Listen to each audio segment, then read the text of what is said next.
famous in the New Testament as Doubting Thomas.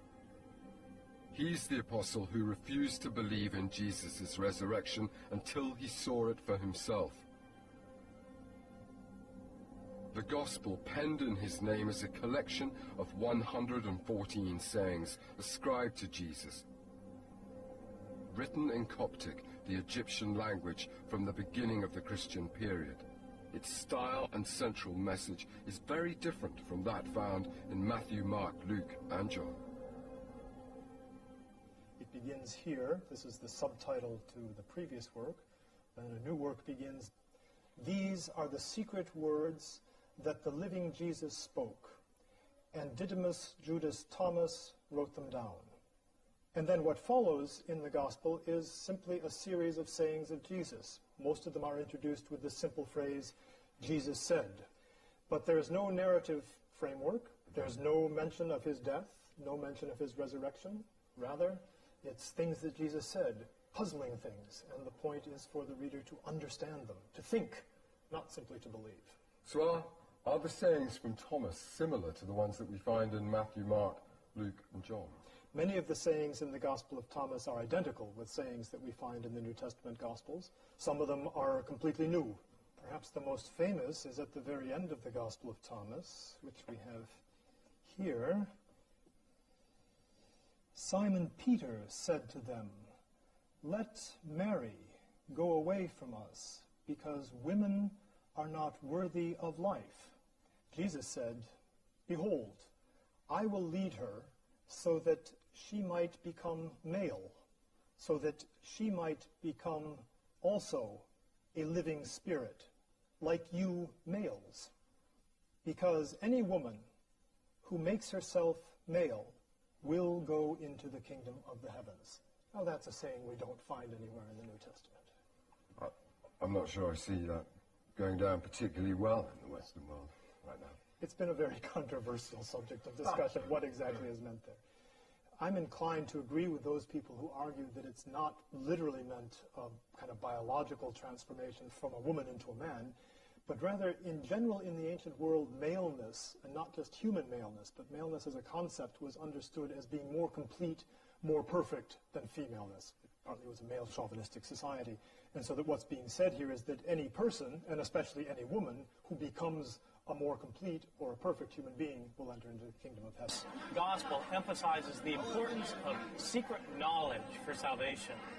The key to salvation, according to the Gospel of Thomas, is by learning the secret teachings of Jesus and knowing what they meant. There were groups of Christians in the early church known as Gnostic Christians. They were called Gnostics because the Greek word for knowledge is gnosis. They were the Christians who knew, who had the secret knowledge that brings about salvation. In my opinion, the Gospel of Thomas is a Gnostic gospel, propounding a set of beliefs that if people can understand, they'll have eternal life. Religion has been, full of secret teachings. Why did the early church leaders find that so disturbing? Because the way of salvation that's taught in this gospel stood at odds with the way of salvation taught by what became traditional Christianity. According to these church fathers, salvation was open to everybody, high and low, intelligent, unintelligent, rich and poor, anybody who believed in the death and resurrection of Jesus. But according to these texts, there's only people in the know, only the inside group, those who had esoteric knowledge, who could have salvation. This is a very different understanding of salvation that cut at the very root of what early Christianity was all about.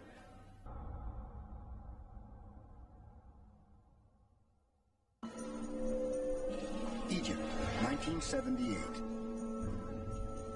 Near the banks of the Nile River, a farmer, supposedly on a quest for treasure, warily makes his way into a cavern. In ancient times, its chambers have been used to bury the dead. According to this account, the farmer seeks gold or jewelry, anything of value. Instead, among the bones, he discovers a stone box. Inside, an unexpected find. a mysterious leather-bound book called a codex.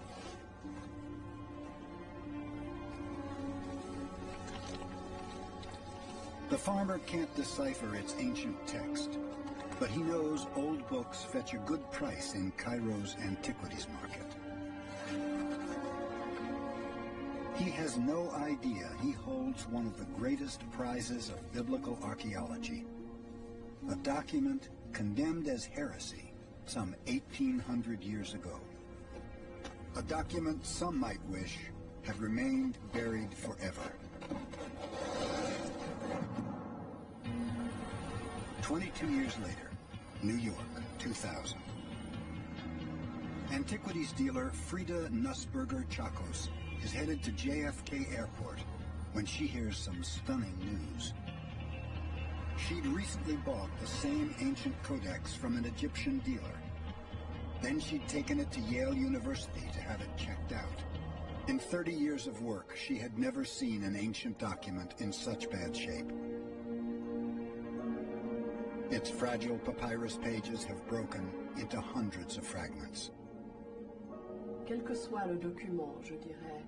Whatever document you work with, there is always a story.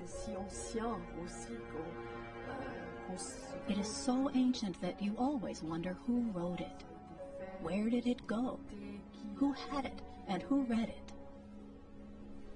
To get answers, Dabre will join with Rodolphe Casser, one of the world's preeminent translators of an ancient Egyptian language called Coptic, the language the document is written in. They will spend years piecing together the fragments. Fragments that tell a story early church fathers denounced as heresy. But even in this condition, one line stands out. It is the title, Evangelion en Judas, the Gospel of Judas. He's the one who handed over his friend. He's the one who brought about the crucifixion. And he's the one who is damned for all time for that reason. Christ and all his apostles were observant Jews. But in time, Judas's dark deeds became an excuse for... The proof is in one of its most chilling lines, where Jesus gives Judas his mission of betrayal.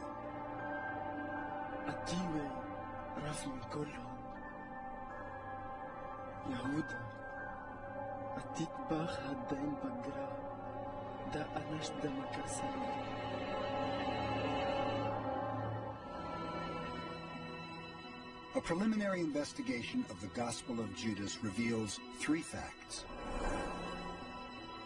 First, scholars confirm that the papyrus the Gospel is written on looks identical to other ancient documents. Second, the title, written in Coptic, reads Gospel of Judas. And third, what they've seen so far matches the text Bishop Irenaeus denounced in 180 AD. Dr. Marvin Meyer is a Coptic expert, and along with Casser, he'll write the final translation. And Dr. Timothy Joe is a radiocarbon dating specialist. Each expert will use his specialty to complete part of the puzzle and answer the question, is it real? Handwriting. Papyrus expert Stephen Emmel is the first to weigh in. He has already spent hours examining the document and believes there's no chance it's a modern forgery. No, I've looked at hundreds of papyri, Coptic papyri, in my career, and this is absolutely typical of ancient Coptic manuscripts. No, I'm completely convinced. The number of people who could create such a text is very small. How many would you say? Perhaps 25? Oh, not so much. Not so many, you know? I would say 4 or 5. 4 or 5. We're 2 of them. Why would early Christians write a Gospel of Judas in the first place? Jerusalem, about 100 AD. In the century after Christ's death, the Roman-ruled city is a place of intense religious ferment. Judaism, Roman cults, and Christian groups all compete for followers. But one religion is about to break from the pack: Christianity. This period of early Christianity wasn't what most people think. There was no Christian Bible. Instead, different versions of Christ's story were passed from one Christian to another. Eventually, the stories were written in the Gospels, but not until 30 to 60 years after Christ's death. And today, most scholars believe Matthew, Mark, Luke, and John died long before their Gospels were written. One of the interesting phenomena from early Christianity is that the four Gospels that made it into the New Testament, Matthew, Mark, Luke, and John, are all anonymous. The titles were added by later editors. They weren't there, written there by the authors themselves. And there's another surprising twist to the story of the faith in the early centuries. There weren't just 4 Gospels. There were more than 30. A gospel means the good news. So the question is, who is Jesus and what is the good news about him? Very many people saw that question in different ways. In the first 200 years after Christ's death, literally dozens of different and sometimes conflicting versions of his life and message circulated. One of them was the Gospel of Judas. This text, like many other texts recently discovered at Nag Hammadi, gives us a look into kinds of Christianity we'd never seen before. Many people had thought that the only Gospels there were the Gospels of the New Testament, Matthew, Mark, Luke, and John. But actually, there were many more than that. There might have been dozens, like the Gospel of Truth, the Gospel of Mary Magdalene, the Gospel of Thomas, the Gospel of Judas, the Gospel of Philip, just to mention a few. There wasn't one early Christianity, there were many. One faith or many, Christianity grew explosively, from Jerusalem to Asia Minor and Egypt, Rome and North Africa. There were no churches yet. Instead, followers met in private homes, where some heard Gospels named for people that would surprise most churchgoers today. Some used Philip, some used Thomas, some used the Gospel of Mary.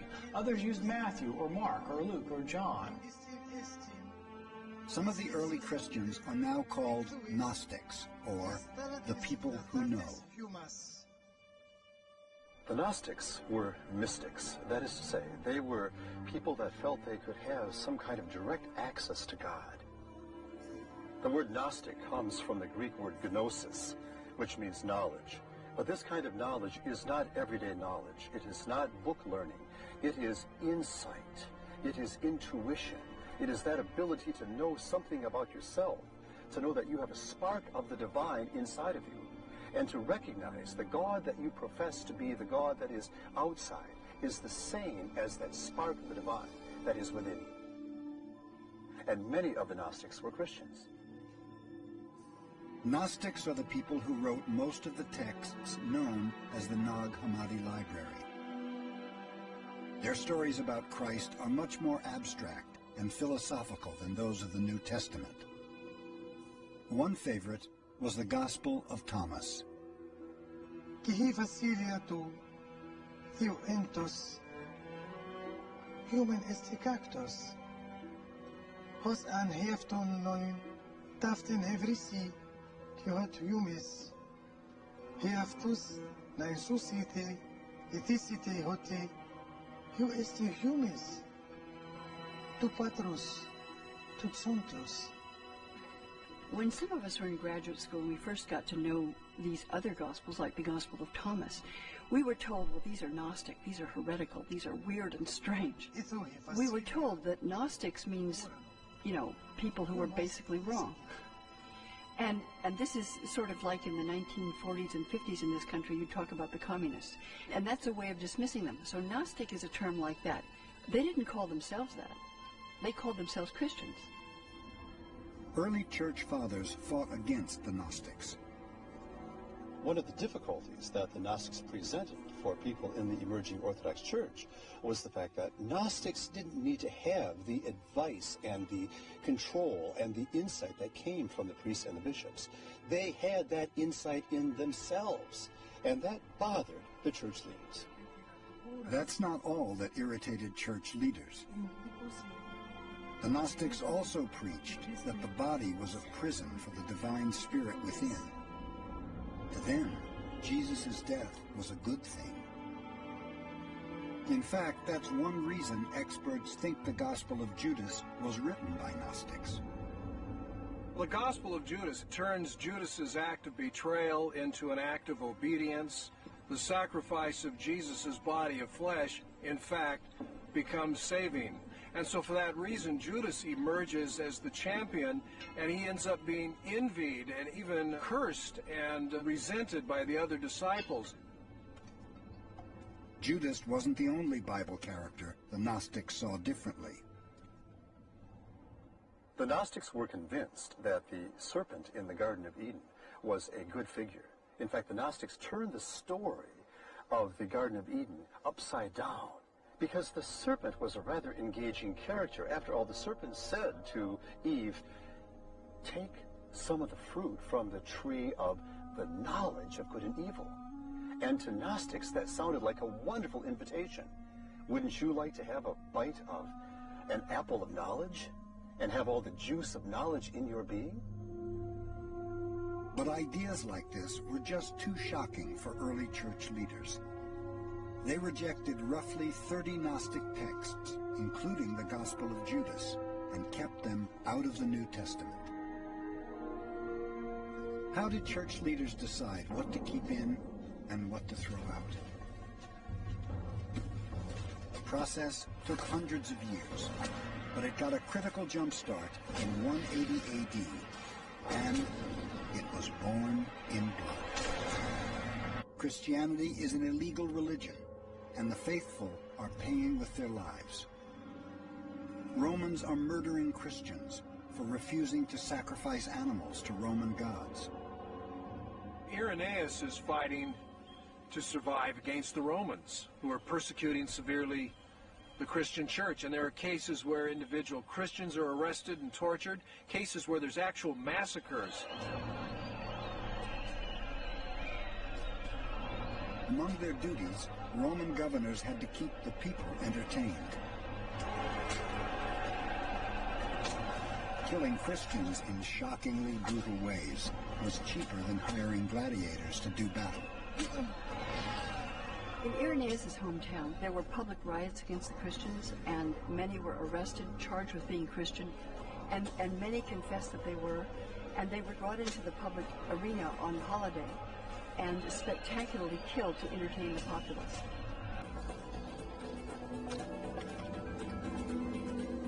The results are in.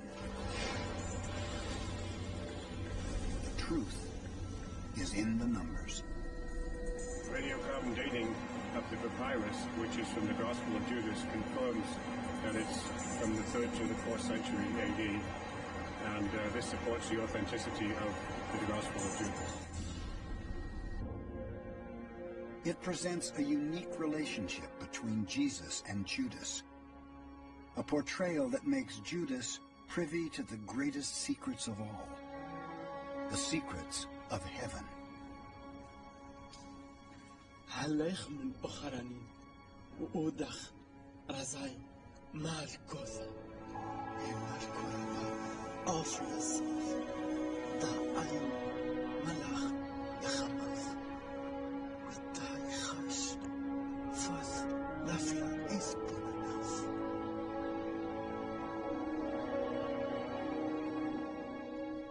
How could Judas Iscariot be worthy of secret knowledge? In these broken pages, a radical new portrait of Judas comes to life.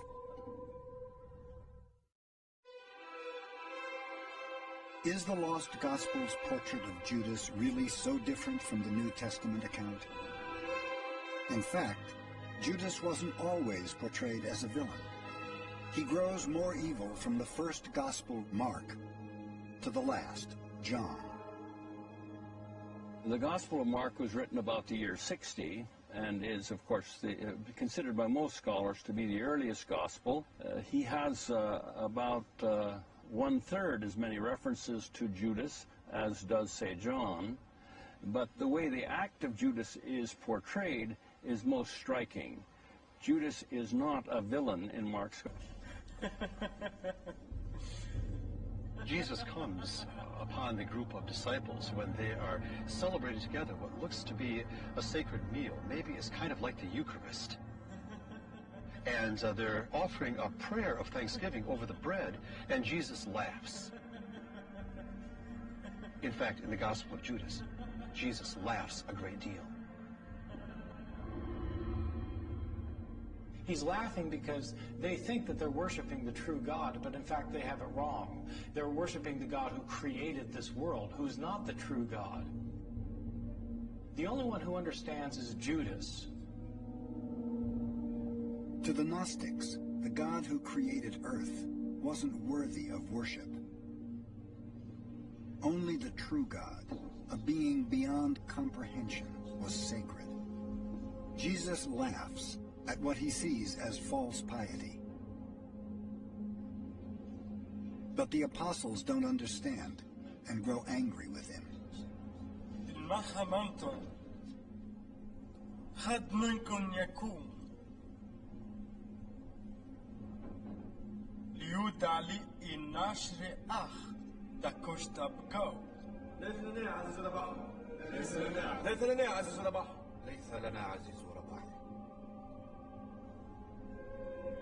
Their spirits did not dare to stand before him, except for Judas Iscariot.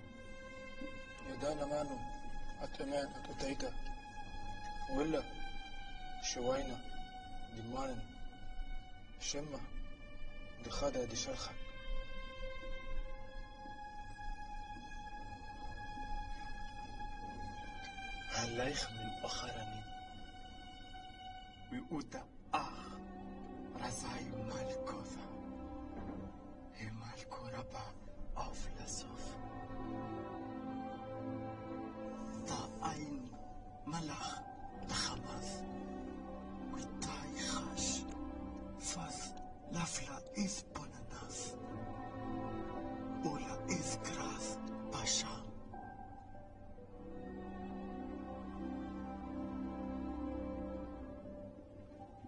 Jesus issues a challenge to the disciples. He says, let the perfect person inside of you step forward and face me. And that perfect person within is the inner person, the spiritual person that truly knows, the person that ought to have a knowledge of God and a knowledge of oneself. And the disciples say, well, we can do that, but they couldn't do it. And so Judas steps forward, and he was able to stand before Jesus.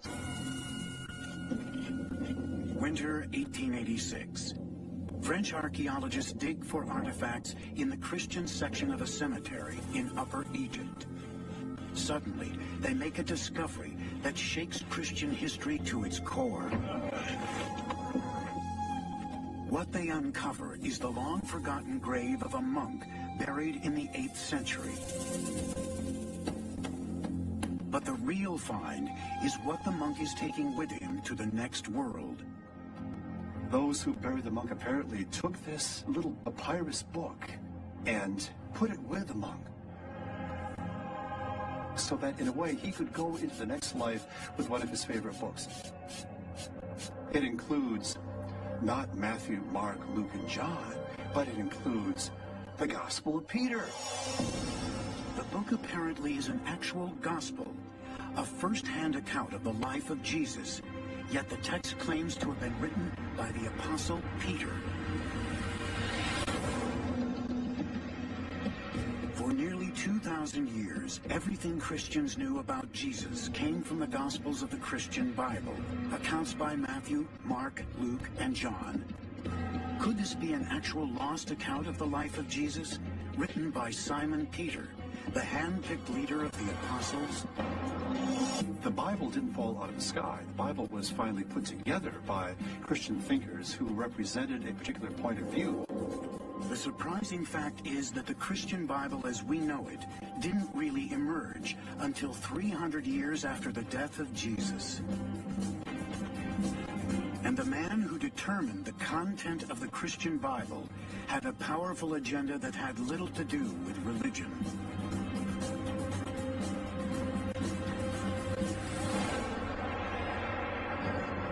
In 312 AD, a Roman emperor named Constantine, a pagan who believed in multiple gods, claimed to have had a vision of the cross before a battle. After his victory, he became a convert to the religion of Christianity, eventually making it the semi-official state religion. Constantine wanted to harness this new religion in order to unify a Roman Empire that was falling apart. At that time, Christianity was a loosely organized religion, a collection of churches with diverse beliefs and diverse scriptures. The emperor intended to change that. What he noticed, however, was that these people aren't very well organized. And if there's one thing that Romans knew how to do, it was to get things organized. In 325 AD, Emperor Constantine convenes the Council of Nicaea to decide the basic tenets of Christianity. He brings together the most powerful church leaders from around the world to discuss legalizing a formal Christian religion. One of the interesting things is, it becomes clear that what he is primarily interested is in unity. He wants the Christian religion to provide the ideological basis for the empire. The goal of Constantine's council was to unify the faith, both religiously and politically. After weeks of debate, the various bishops and priests agree on a set of principles that unify all of Christianity and place the religion firmly under the control of the emperor. And he then used his authority to say, okay, guys, this is it. Things got drastically changed under Constantine. We have a complete redefinition of how God is to be understood. God now is the protector of the state, which then seeks to use the religion for its own purposes, to unify everything, because you can't have much dissent and run a state. Constantine also unified the Christian Gospels and limited the Gospels he considered fit for the state religion. Though the Nicene Council did not officially decide on the content of the Christian Bible, Constantine made it clear which Gospels he considered acceptable. He commissioned the creation of 50 copies of a Christian Bible, which contained only the Gospels of Matthew, Mark, Luke, and John. What happened to the other Gospels? In 382 AD, another church council literally banned Christians from reading them. Under the Christian Emperor Theodosius, all other Gospels were considered heresy, were banned or buried, their owners arrested, and sometimes killed. There were all these other texts that real believing Christians loved. And for a long time, it must have been read until the bishops came around to say, thou shalt not read this, but thou shalt read that. What was contained in these lost Gospels? What made them so threatening that they had to be banned or destroyed? No one knew for nearly 2,000 years. In the Gospel of Thomas, Jesus seems to convey a strange message, a secret teaching that is very different from the traditional Gospels. The traditional Gospels teach that Jesus is the only Son of God. The Gospel of Thomas suggests we can all become sons of God. It says, when you know yourselves, then you will be known and you will understand that you are children of the living Father.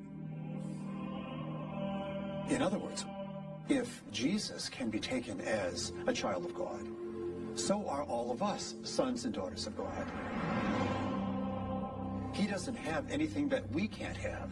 We can have the same kind of relationship to the divine, that same kind of oneness with God. The Gospel of Thomas calls for a personal connection to God without the need for organized churches, priests, and bishops.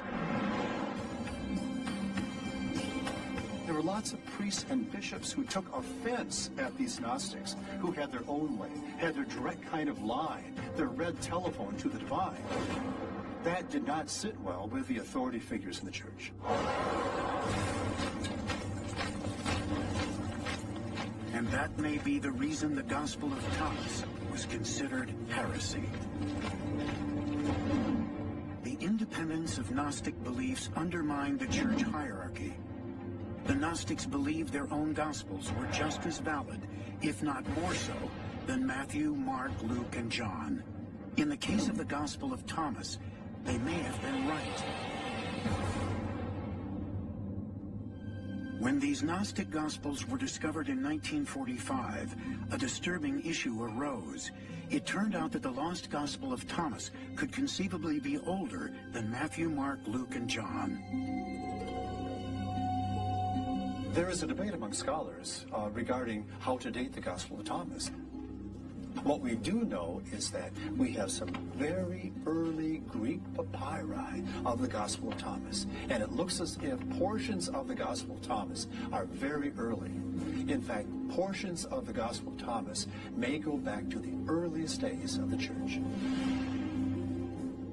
Most scholars believe the four traditional Gospels were written within a generation of the death of Jesus, 40 to 60 years after the events actually took place. But material in the Gospel of Thomas may be older, based on its simpler content. The difference between the Gospel of Thomas and the New Testament is that the Gospel of Thomas only has the sayings of Jesus. There are no miracles, there are no stories about Jesus. The fact that the Gospel is only a collection of the sayings of Jesus may suggest it is more ancient, and that the narrative and storytelling elements in the other Gospels are later additions. If the Gospel of Thomas is really older than the four traditional Gospels, does that mean it is closer to the message of Jesus? And if this is so, does that mean the Christian Bible is literally incomplete? One of the most compelling of these forgotten scriptures was discovered in Egypt in 1896. A gospel with a very surprising author. It is a gospel written in the name of a woman. And not just any woman, but apparently Mary Magdalene. And not the Mary Magdalene who has a role in the church, who is the repentant whore and so forth. This is Mary Magdalene, who is a beloved disciple. She's a part of the inner circle. Only a few fragments survive, but they put into sharp focus Mary's true significance. If the Gospel of Mary is authentic, it means that women were once powerful leaders in the Christian church. It means that Mary Magdalene was not a reformed prostitute, but the leader of the apostles. And in a religion dominated for centuries by men, it means the most important gospel was written in the name of a woman. The Gospel of Mary details the secret instructions that Jesus tells only to Mary, secrets about life, death, and heaven. In this gospel, Jesus reveals certain things about the afterlife to Mary in very Gnostic kinds of terms. The afterlife in the four traditional Gospels is described as a blissful paradise. But in the Gospel of Mary, the afterlife involves a strange journey of the soul after death, in which the dead person encounters angelic and demonic beings as the soul makes its way to heaven. It is only to Mary that Jesus reveals this secret journey of the soul.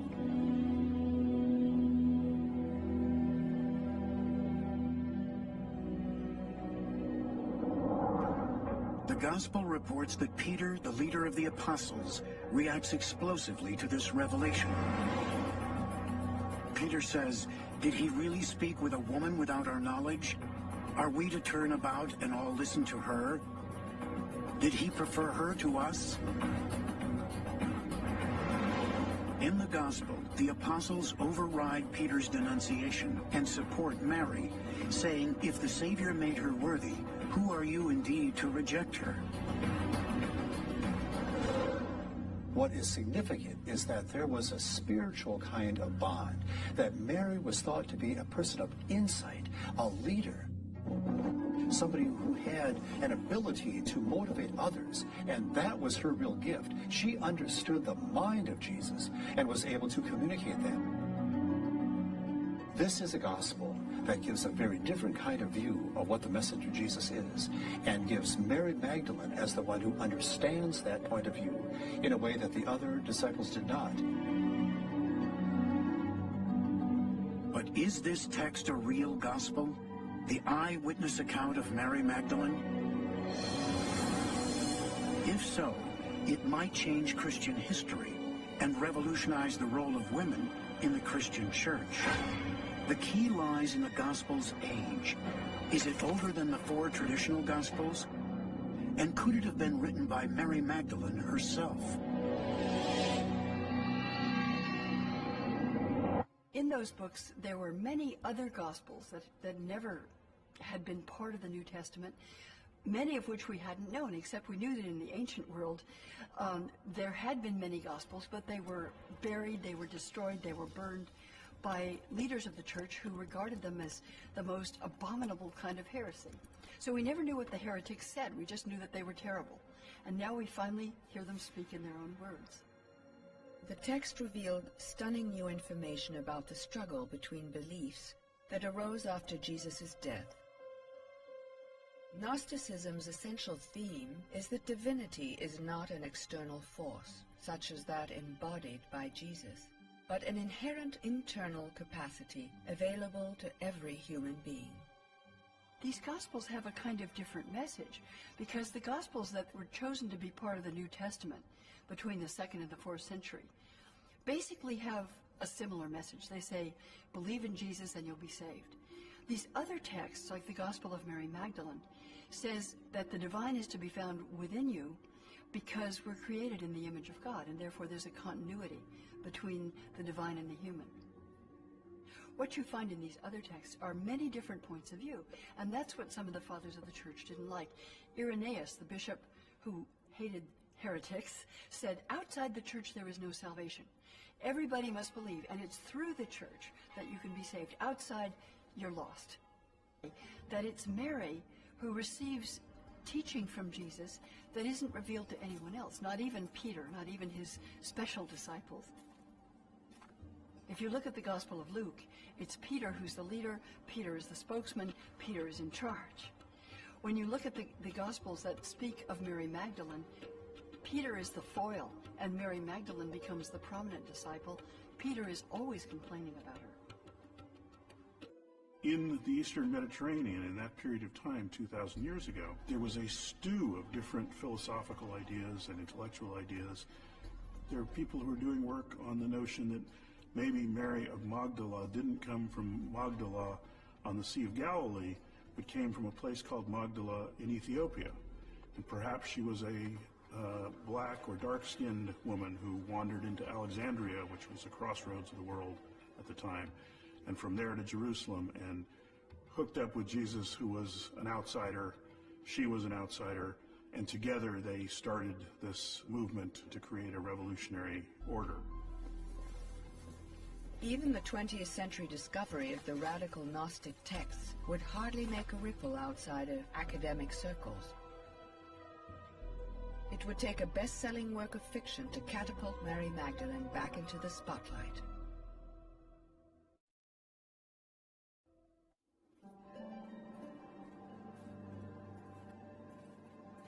The relationship between Jesus and Mary Magdalene has been hotly debated since the earliest days of Christianity. This provocative subject has once again ignited a firestorm of discussion. In the Da Vinci Code, Dan Brown makes an extraordinary statement that inverts what we know of texts outside the canon. He makes texts like the Gospel of Mary and the Gospel of Philip into historical documents. Why? Because they contain evidence of a marriage between Jesus and Mary Magdalene. Now, that sets every piece of scholarly work that we have done for 2,000 years on its head. The Gospel of Philip, a Gnostic text, describes a love between Jesus and Mary that may have been sexual. Most of the Jewish leaders, almost all, 98, 99%, were married and had children. They were following the biblical injunction to be fruitful and go forth and multiply. It was accepted convention if you were a 32-year-old man, as Jesus is described in the accepted Gospels, to be married and to have children. So many scholars look at that cultural evidence that if Jesus were a real human being, and if he did come out of Jewish culture, he almost certainly would have been married. And who would he be married to other than this Mary of Magdala, who's mentioned 12 times by name in the accepted Gospels, who's at every important place in the story of Jesus? I think that the recent interest in making Mary Magdalene Mrs. Jesus, or the lover of Jesus, in part has to do more with Jesus than with Mary Magdalene. And what I mean is, if he's going to be a real guy, he's going to have a woman, right? And that's another way of using a woman to think about a man. Hieros Gamos is a sacred marriage that we find in many pagan religions, where the idea is that there is a heavenly king and a heavenly queen in the divine world, and that's mirrored in the lower world, and that sex between a man and a woman could mirror the sex in the heavenly kingdom. Ancient people believed they could gain profound religious experience through hieros gamos, a sexual union usually performed by the Lord and a woman in the community. It provided symbolic and literal fertility for themselves, the land, and their people. But is there evidence that Mary Magdalene and Jesus were more than symbolic sexual partners? The Gospel of Philip has a very provocative passage which says, Jesus loved Mary Magdalene more than all the other disciples and used to kiss her often on her, and then the text breaks actually, but most people think mouth is the appropriate word to put in that blank space. In the text itself, the suggestion is made that Jesus and Mary Magdalene are a pair. But the suggestion there is that she represents the Holy Spirit and that she is a manifestation of the feminine aspect of the divine.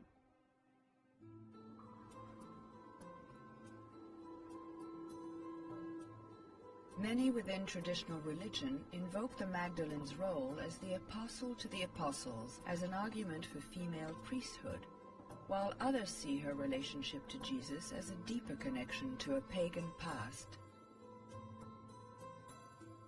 There were mystery religions in the Roman Empire, and in some of these mystery religions, goddesses were venerated.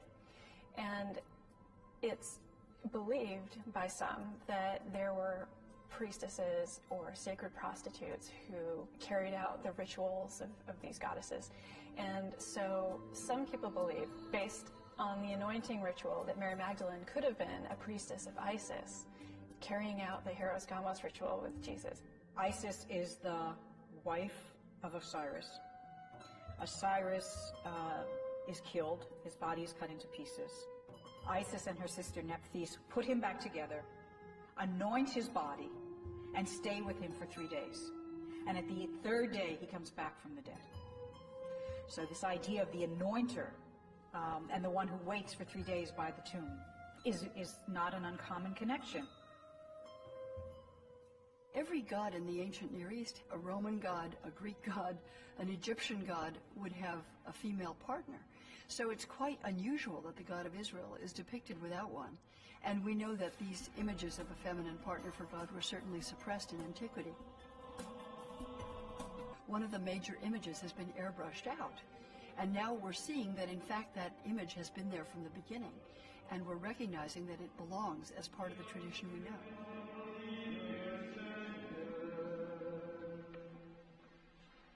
For the Gospel of Peter tells a very different version of the life of Jesus. What we have is very precious and very exciting. It's an early story, but an alternative story. In the Gospel of Peter, the Romans are surprisingly sympathetic. It says Jesus suffered no pain on the cross. But the most shocking difference, the Gospel of Peter claims to reveal an eyewitness account of the resurrection itself. It is the only gospel that we have that attempts to tell the story of what happened during the resurrection. All the biblical gospels talk about the results of resurrection, that the tomb was empty, but they don't try and talk about the moment of resurrection per se. The description begins on the third morning after the death of Jesus, as Roman soldiers guard the tomb of the fallen Messiah. The Gospel of Peter says, the tomb was opened, and those soldiers saw it, for they were keeping guard. And as they were explaining what they had seen, they saw 3 men emerge from the tomb. When they come out, they are supporting a third, supposedly Jesus, and then a deep voice comes and says, Have you then preached to those who have died? The resurrection ends with Jesus and the other figures rising into the sky, leaving the eyewitnesses to stare in wonder. The Gospel ends with a line claiming that it is the eyewitness account of Peter the Apostle himself. Could this book really be the work of the lead apostle, the first pope? Was it written at the same time or earlier than the 4 traditional Gospels? Or was it a later account, a forgery passing itself off as the eyewitness testimony of Peter? The archaeological evidence is unclear. The Gospel found in 1886 was dated from around 700 AD, 7 centuries after the death of Peter. Fragments have turned up in other sites from approximately 500 AD, still too late to have come directly from the Apostle. We're going to have a wonderful time mosaicing these things. Thank God I'm not going to have to do it. Spring 2002. A discovery which some call the greatest archaeological find of all time. Unearthed just outside Jerusalem.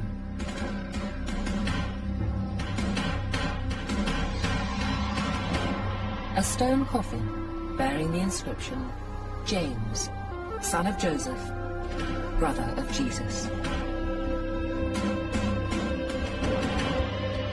Could it be real? If so, it is the first time Jesus' name appears literally carved in stone. But what if it's fake? An archaeological fraud? The truth lies buried here, in this ancient stone box used to hold the bones of the dead. An ossuary with a simple inscription. Archaeological proof that Jesus lived, and that he had a brother.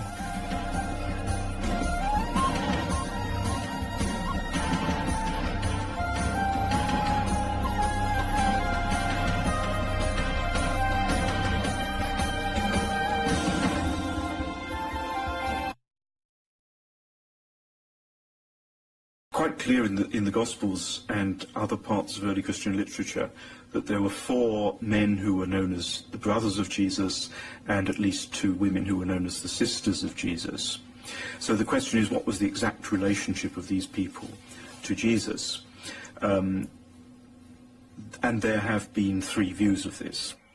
Catholic teachings state the word brother in the Bible simply means kin. Catholics believe Mary remained a virgin all her life, and that the children Jesus grew up with were not his siblings, but his cousins.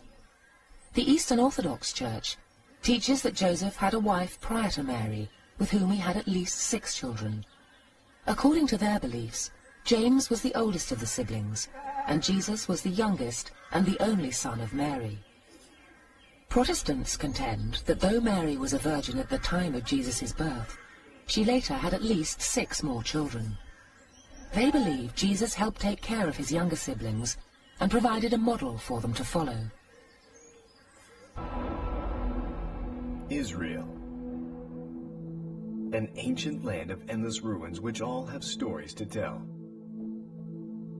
Of the many treasures to be found among Israel's rich historical remains is a tomb that was unearthed in 1980 in Talpiot, east of Jerusalem. Inside, an ossuary was uncovered which read, Jesus, son of Joseph. Yet the tomb was considered an insignificant find for 27 years, until the emergence of a film that put forth an exciting yet controversial theory. Because the tomb contained ossuaries that bore inscriptions closely resembling the Holy Family of the New Testament, this new film suggests that the Talpiot tomb is the lost tomb of Jesus.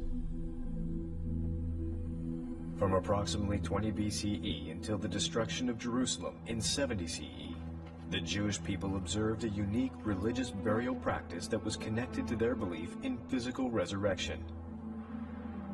When a family member died, the body of the deceased was left in the family tomb to decay for a minimum of 1 year.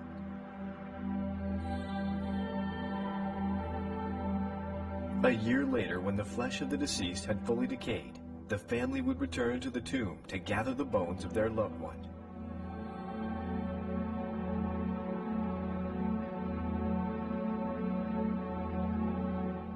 Yet another day of mourning would occur as the bones were placed in a stone box called an ossuary.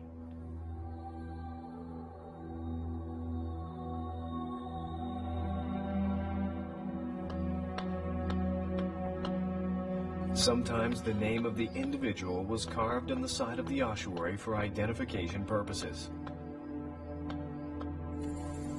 The lid was firmly placed on the ossuary, and it was stored away in the tomb to await a complete resurrection.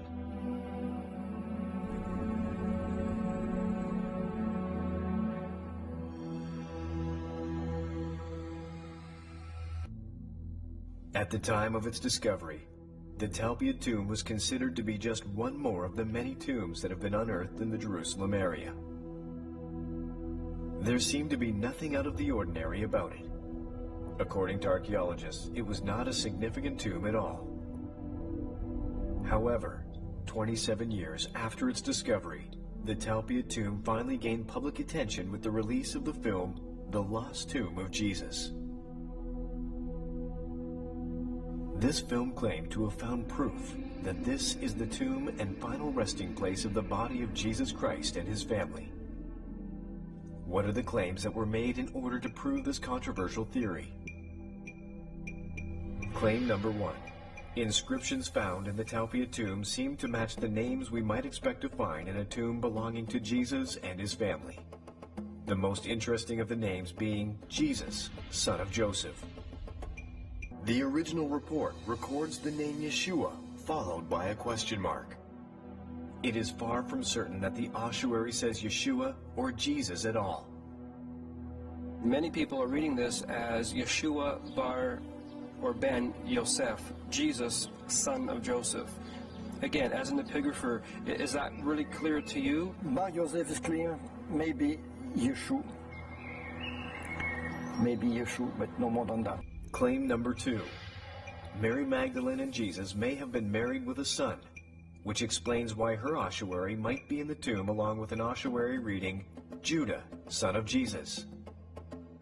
The Lost Tomb of Jesus film claims that DNA testing could support this.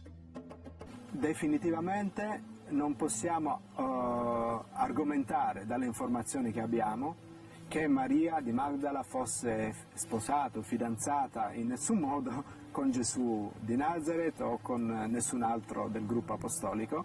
As far as Mary Amne possibly being married to Jesus and the mother of this child that's in the tomb, taking the tomb as a start for asking that question, I don't know of any written record that puts Jesus married to Mary Magdalene with a child. However, there's not a shred of historical evidence of any kind that Mary Magdalene was married to a particular person, be that Jesus or someone else. Claim number 3. The gable on the Talpiot tomb could be an early Christian symbol linked to the tomb of the Apostle Peter. The Talpiot tomb appears to be shrouded with mysteries and riddles. One of the more obvious and visible one is the strange symbol that appears over the door. This chevron and circle appear to represent something, but what? Could this engraving be an early Christian symbol? And does this prove further that the Talpiot tomb is the tomb of Jesus? Claim number 4. The infamous James ossuary may in fact be the missing ossuary from the Talpiot tomb. Because James was the brother of Jesus, they claim this further proves that the Talpiot tomb contains the Holy Family. I believe that the James ossuary most certainly is not from the Talpiot tomb. Why? Because it was discovered and in circulation years before the Talpiot tomb was discovered in 1980. There is a photograph dated 1976 of the James ossuary, which is confirmed by an FBI lab analysis, but also because further analysis of the James ossuary by geochemists indicate that the James ossuary actually had been in circulation, exposed to sunlight, outside of a cave environment for perhaps 100 years or longer. Whether it matters to me personally if this tomb is or is not the tomb of Jesus, I think I would say yes and no. I want the truth, so if it isn't the tomb of Jesus, I want to know it, and certainly would never want to argue something that has been disproven. The Talpiot tomb is at the very least one more fascinating remnant of Jewish history.